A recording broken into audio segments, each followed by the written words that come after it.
안녕하십니까. 늦은비 성경을 강구하는 하늘숲 새벽 묵상 시간입니다.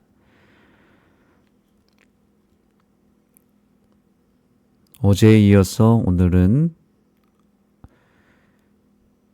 모세가 하나님의 사명을 완수하기 위하여 믿음으로 나아갔을 때 그 시작 단계에서 겪게 되는 두 가지 위기에 대하여 우리가 현재 배우고 있습니다. 어제는 모세가 겪은 외부적 위기였습니다. 오늘은 모세가 겪은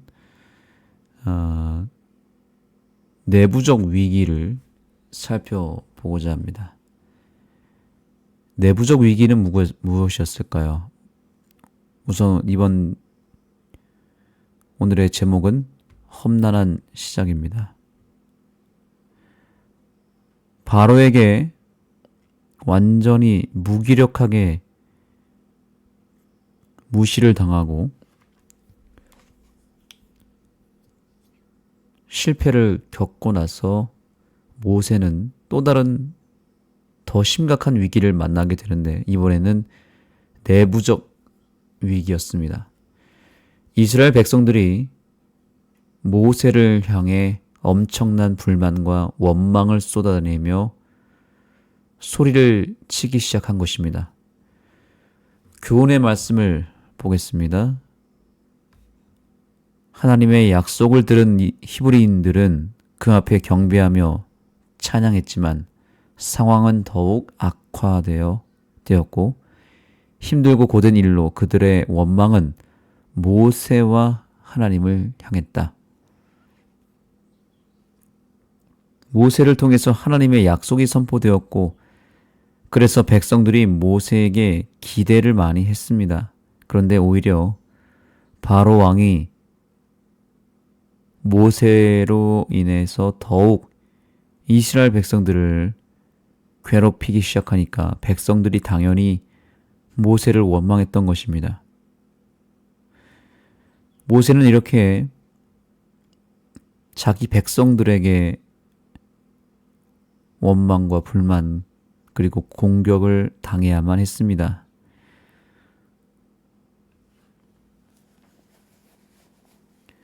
모세가 상징했던 인물은 바로 예수님이라 그랬죠. 이 모습에서 모세의 이 험난한 시작 속에서 우리는 예수님의 험난한 시작도 보게 됩니다. 예수님을 따랐던 무리들이 어땠습니까? 예수님에 대한 기대가 있었습니다. 로마의 압제로부터 해방시켜주기를 바랬습니다.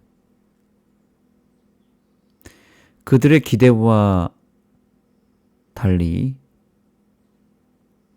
오히려 아무런 현실적인 삶에 도움을 받지 못한 백성들이 예수님을 괴롭히기 시작합니다. 그리고 예수님을 결국에는 어떻게 했습니까? 죽이려고 했죠. 그리고 예수님과 함께 있었던 제자들은 예수님을 버렸습니다. 구약의 구원자 모세와 신약의 구원자 예수 그리스도 모두 백성들에게 원망을 듣고 백성들에게 실망감을 보여주는 지도자였다는 것은 정말 충격이 꽤 큰 것입니다. 중요한 사실은 마지막 때에 하나님의 남은 교회 안에서도 동일한 일이 벌어진다는 것입니다. 왜냐하면 이것이 우리에게 거울이 되었다고 성경은 분명히 말씀했기 때문이죠. 모세가 겪은 외부적 위기, 그것은 어제 설명드리기를 무신론에 뿌리를 두고 있다 그랬습니다. 무신론의 정신이라 그랬고요. 모세가 겪은 내부적 위기는 바로 백성들의 원망과 공격입니다.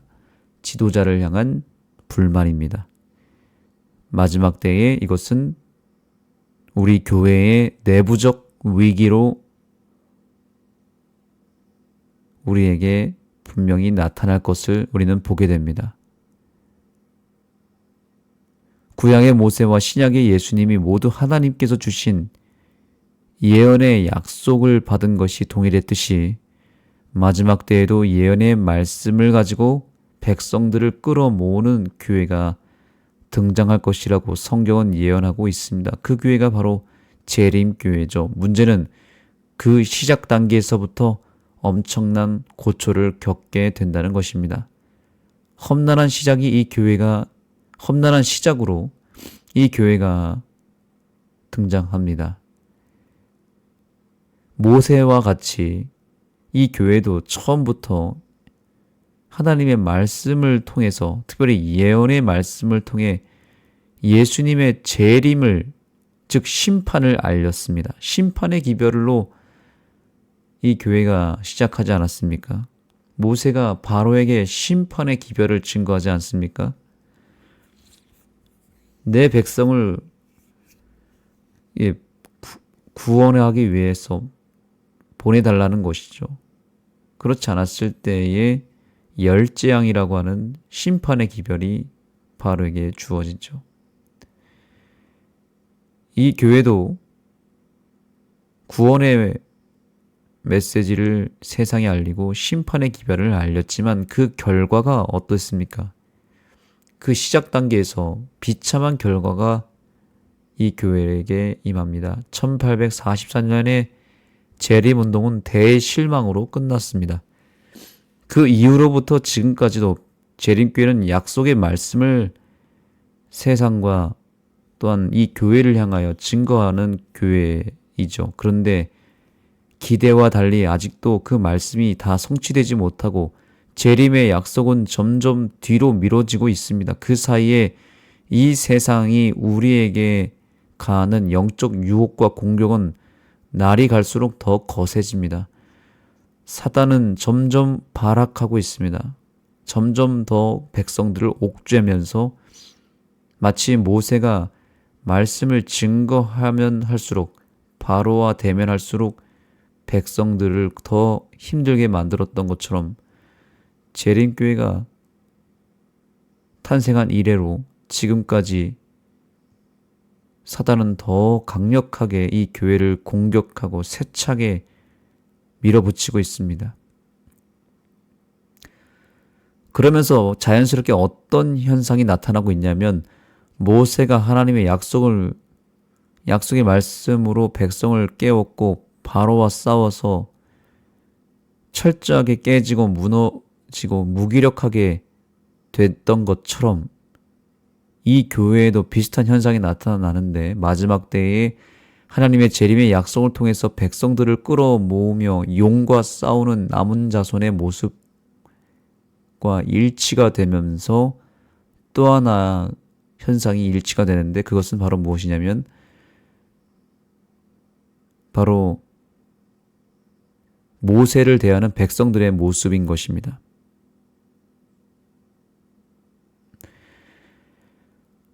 자, 여러분, 너무나도 기가 막히게도 완벽한 거울의 역할을 이 출애굽기가 하고 있는 이유가 여기에 있습니다. 모세와 그 당시의 백성들의 관계는 오늘날 우리에게 어떤 거울이 되고 있습니까? 그것은 바로 재림교회와 그 백성들과의 관계를 거울로 비춰주고 있지 않습니까? 출애굽 시대의 백성들은 모세라는 지도자를 향해 불평하고 원망하였습니다. 자, 이 모습은 오늘날 누구의 모습을 상징하고 나타낸 것일까요? 말세의 남은 교회의 백성들의 모습이 거울로 비춰지고 있는 것입니다. 마지막 때가 되면 우리 재림교회 안에서 지도자들을 향한 불신과 원망의 목소리가 상당히 클 것이라고 선지자도 예언하였습니다. 교회 증언 3권 434페이지에 이런 글이 있습니다. 교과에는 없지만 제가 읽겠습니다. 사탄은 그리스도의 참 교회를 대적하여 끊임없이 일해왔다. 그리스도의 남은 교회를 가장 격렬하게 공격할 것이다. 많은 사람들은 조직과 지도자들의 허물을 이유로 교회를 버리고 자기 방식대로 독립하려 할 것이다. 자, 여러분, 사단이 이 오늘날 재림교회를 무너뜨리기 위해서 사용하는 치명적인 전략이 무엇인가요? 그것은 지도자들에 대한 불신과 원망을 백성들로 하여금 극대화시켜서 내부적으로 결속력을 무너뜨리게 만든다는 거죠.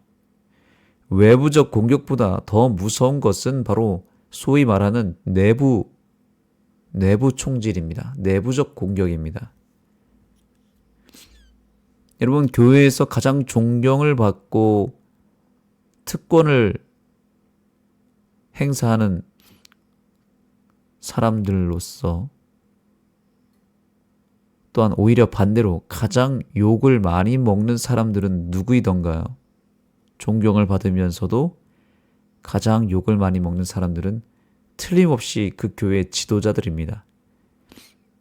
여러분, 우리는 목회자들에 대한 존경심도 있겠지만 그 크기만큼 목회자에 대한 불신도 또 실망감도 대단히 크게 작용하고 있지 않습니까? 목회자 못지않게 교인들의 구설수에 많이 오르내리는 지도자가 있다면 바로 장로님들이기도 합니다. 여하튼 목회자와 장로님들과 같이 교회의 리더들이 때때로 백성들의 공격의 대상이 되기도 합니다. 그 이유가 무엇일까요?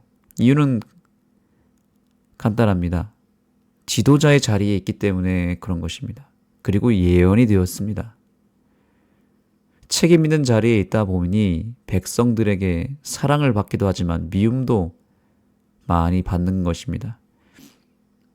모세도 그랬고 예수님도 그러지 않았습니까? 심지어 여러분, 이 교회의 탄생에 큰 역할을 했던 영적 지도자였던 엘렌 G 화이트 여사도 백성들로부터 사랑만 받은 것이 아닙니다. 엄청난 공격을 받았고 심지어 대총회에서 교단 자체에서 어떻게 했습니까? 이 지도자를 호주로 아예 쫓아내버렸습니다. 너무나 강력한 심판의 메시지를 증거했고 그것이 여러 백성들에게 은혜가 되기도 했지만 또 그것이 공격의 빌미가 되어서 호주로 쫓겨났던 지도자가 바로 엘렌 G 화이트입니다.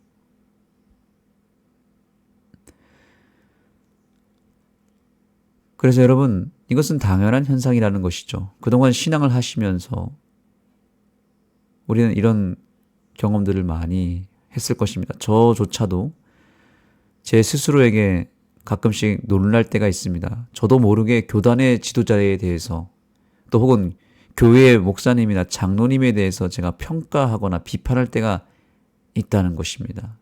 제가 목회를 나오기 전부터 어렸을 때도 또 어른들의 어떤 교회 어른들의 모습 속에서 또 그들의 이야기를 들으면 은연중에 들으면서 느꼈던 것은 뭐냐면 많은 경우에 교회 지도자들에 대한 불신과 원망이 백성들에게 상당히 깊이 스며들어와 있다는 사실입니다.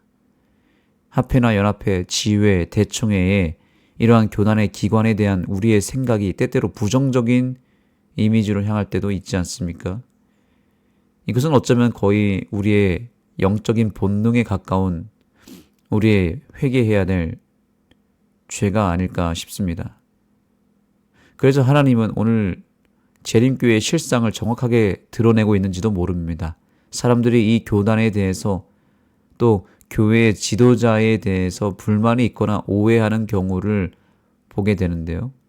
이것은 특정 교회에 대한 이야기가 아니라 마지막 때에 이 남은 교회, 재림교회 전체를 향한 하나님의 경고이기도 합니다. 우리가 정신을 차리지 못하고 깨어있지 않을 때에 재림교회는 바로 이러한 문제에 넘어지게 될 것이다 라고 경고하고 있는 것이죠. 교회 증언 5권 211페이지에 또한 이런 글이 있습니다. 하나님의 백성 가운데 불만과 비판의 정신이 널리 퍼질 것이다. 지도자의 결정에 대한 신뢰가 흔들리고 각기 자신의 판단을 최우선으로 삼을 위험이 있다. 사랑하는 우리 재림 성도 여러분, 하나님께서 오늘날 이러한 모습을 언급하시는 이유가 무엇일까요? 우리가 출애굽이라고 하는 거울을 통해서 빨리 고쳐야 할 심각한 문제가 있기 때문에 그런 것입니다. 지도자에 대한 원망, 또 이 재림교회에 대한 불신과 불만, 오해, 이 모든 것들을 오늘 이 순간 우리가 영적 거울을 통해서 즉시 확인하고 그것을 제거해 버리기를 간절히 소망합니다. 하나님은 바로 이 부분을 우리에게 오늘 드러내시는 이유는 우리 교회 안에 혹시 이러한 정신들이 있다면 모세를 향한 백성들의 불만이 가장 치명적인 위기가 되었던 것을 볼 때에 우리는 바로 이 모세의 위기, 백성들의 그 영적인 상태를 통해서 우리들의 상태를 또한 돌아보고 다시금 그 죄를 하나님 앞에 솔직하게 털어놓고 우리가 새로운 시작을 하기를 소망합니다. 하나님은 오늘 우리가 이 문제를 해결할 때 이 교회가 부흥할 것을 약속하십니다. 결국에는 백성들의 원망과 불만을 하나님께서는 다양한 방법으로 훗날에 해결하지 않습니까? 결국에는 하나님의 그 백성들을 심판하십니다. 그리고 모세는 그러한 백성들을 끝까지 품고 갔죠. 우리 재림교회에는 바로 이러한 현상들을 모세를 통해서 보게 될 때 이것을 우리가 해결하는 데 있어서 함께 기도하고 또한 지도자에 대한 신뢰를 회복하기 위한 여러 가지 노력들을 해야 될 것입니다.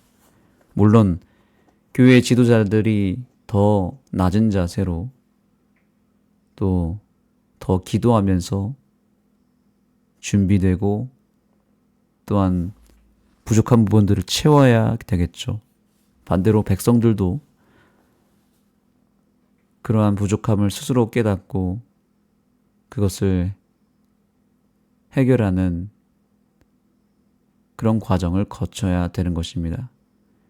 그리하여 결국에는 우리가 이제 내일과 내일 모레 이 위기를 어떻게 극복했는지를 배우게 되겠지만 결국에는 하나님은 모세와 아론을 통하여 결국에는 승리를 이끌어내시지 않습니까? 하나님은 결국에는 이 교회를 통해서 또한 이 교회의 지도자들을 도구로 크게 사용할 것은 분명합니다. 이 지도자들은 하나님의 도구일 뿐입니다. 똑같은 인간이지만 하나님께 쓰임 받을 수 있는 도구로 부름받았기에 결국에는 이들을 통해서 역사하실 것입니다. 그 사실을 믿고 우리 안에 있는 지도자에 대한 불신, 또 더 나아가서 이 교회에 대한 불신이 있다면 그것을 오늘 내려놓고 주님 앞에 우리가 기도하며 그 죄를 떨쳐내게 되기를 소망합니다. 기도하시겠습니다. 하나님 감사합니다. 오늘 이 아침을 통하여 우리의 모습을 거울로 보여주셔서 감사합니다. 백성들은 모세를 원망했습니다. 현실의 삶에 도움이 되지 않는다고 생각했습니다. 오늘날 많은 사람들이 이 교회에 대해서 만족감을 누리지 못하기도 합니다. 또 이 교회의 지도자를 향하여 불신을 갖고 있는 정신들이 있습니다. 하나님, 이러한 우리들의 죄를 용서하여 주시고 다시 이 교회를 향한 신뢰를 회복하게 하여 주옵소서. 또한 예수님을 향한 원망과 불만의 정신이 우리에게 있다면 예수님을 향한 그 어두운 정신들을 이 아침에 제거하는 회개의 역사가 있게 하여 주셔서 예수님과 우리의 관계가 다시 회복되고 이 교회를 향한 우리의 인식이 다시 바뀌는 하루가 되어서 오늘 하루가 달라지고 변화되고 개선되고 부흥하는 귀한 하루가 되게 하여 주옵소서. 예수님의 이름으로 기도합니다. 이제 개인 기도하시면서 하나님과 우리 사이의 관계를 또 회복하고 새롭게 하는 시간이 되기를 소망하고 여러분 각자의 기도 제목으로 주님 앞에 간절히 간구하시고 특별히 오늘 말씀의 주제에 따라서 혹 내 자신 그리고 우리 가족과 또 우리 교회 안에서 교회를 향한 불만을 갖고 이 교회를 공격하는 정신이 있다면 또한 지도자를 향한 혹은 그게 목회자나 교회 장로님이나 혹은 교회의 유력한 지도자 혹은 집사님들에게 향하는 어떤 공격의 메시지들이 우리 속에 있다면 그것을 잠식시켜주고 제거해달라는 간구를 주님 앞에 올렸으면 좋겠습니다. 개인기도 하시겠습니다.